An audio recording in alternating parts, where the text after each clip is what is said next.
Good morning. The weather is clear here in Maxwellton. It's 38 degrees. No ice outside. It's even a little bit warmer in Roncevert, so no ice there either.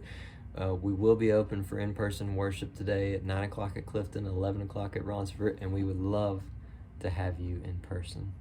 If this virtual option is better for you, then today's sermon on this Epiphany Sunday is Matthew chapter 2, verses 1 through 12. So I'd invite you to pause the video now, read Matthew 2, 1 to 12, and come on back with me.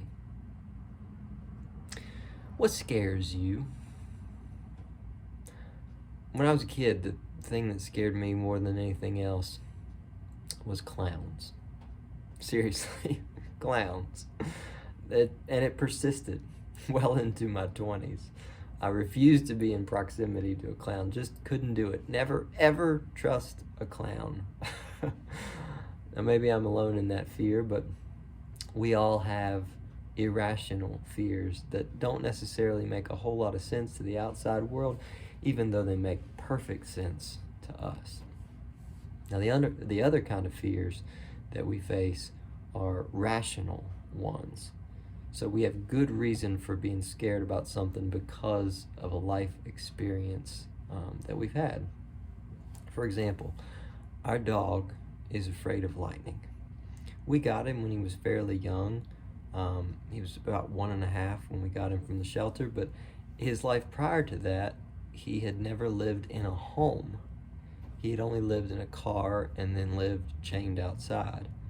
So he didn't have much protection against storms as a pup. So he has a very rational fear of storms. Now, we all face different fears, rational and irrational, some for good reason, some for no particular good reason. But that doesn't make them any less powerful. If we let them, our fears can control our whole lives. Just look at the case of Herod in Matthew chapter 2, verses 1 through 12, today's Epiphany story. Herod was afraid of losing his own crown. So when a couple of wanderers, wise men from the east, show up in town talking about a baby being born king of the Jews, Herod's ears perked up. Now keep in mind that the wise men are Gentiles. They are not even Jews themselves, but they show up saying that the king of the Jews has been born, and Herod, who is king himself, of the Jews, of the Gentiles, and everybody in between, freaks out. Kind of like me when I see a clown. And Herod says, "King? Did you say a king of the Jews had been born? Gather all the priests and the scribes immediately and have them tell me where the Messiah is to be born so I can find him." It amazes me that Herod would take such drastic action based on one rumor from 3 wanderers. They merely asked a question, wondering whether a child had been born as king of the Jews and where. Herod not only assumes the answer was yes, but he takes drastic action as a result of that assumption, all based on a rumor. Our irrational fears will control us if we let them. Now, it'd be easy for me to judge Herod for being a short-sighted, irrational fearmonger who believes anything anybody says, but I can be just like him.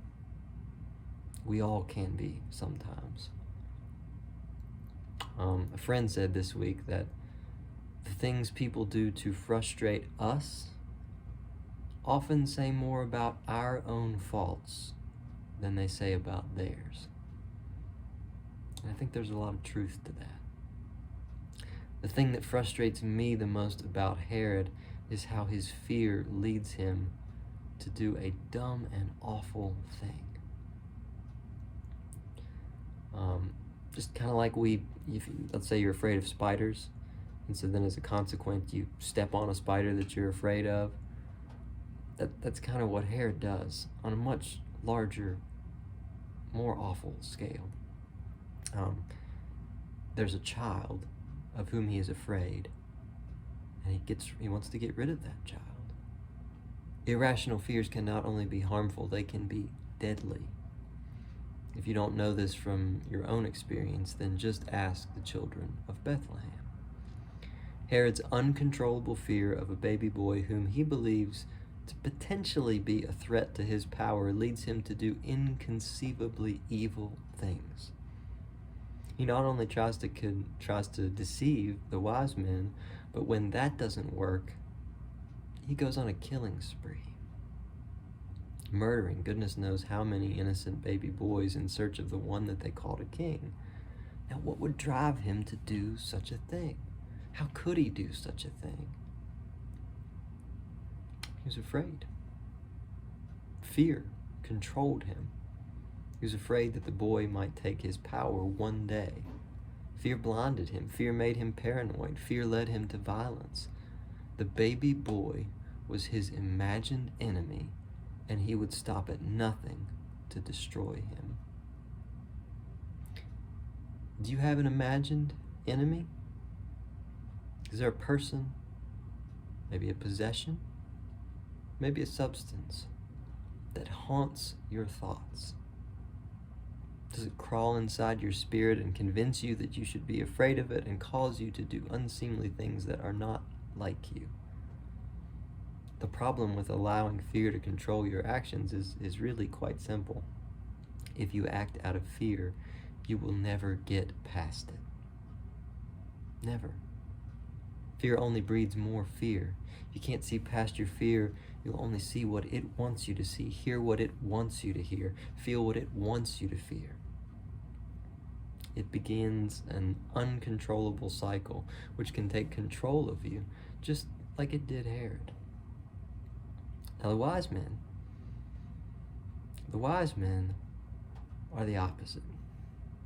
If Herod's story is a story about fear, their story is a story about hope. And that's what I want to talk about today on Epiphany, in the context of fear.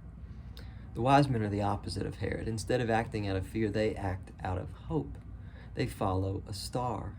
They travel a long distance, all to pay respect to a king, not even their own king, who they felt would give the world hope over and against violent tyrants like King Herod. And I imagine that they too had fears. They were probably afraid of the journey, afraid that they might be on a wild goose chase, afraid what Herod might do to them. They had good reason to be afraid, but they also had good reason not to let fear control them. Instead, they were guided by hope, just as they were guided by a star. The story of our faith is a story of hope rising against and rising above fear. Once upon a time, a baby boy was born to an unexpected mother. They fled a vengeful king to save the boy's life, and he grew to be the greatest his people had ever seen. The boy's name was Moses, and he saved his people from their own fearful destruction. That story is also the story of the baby Jesus, born to an unexpected mother who fled from a vengeful king and grew to be the greatest his people had ever seen. Just like Moses, the baby Jesus gave people hope that fear and Pharaohs would not have the last word. Fear and hope are ways of living. Herod exemplifies living by fear. His imagined enemies are more numerous than the stars. The wise men, though, they exemplify living by hope. Their hope is beyond the stars, and you see the results in today's story. Fear leads to death. Hope, however, hope leads to life. How will you live? Amen.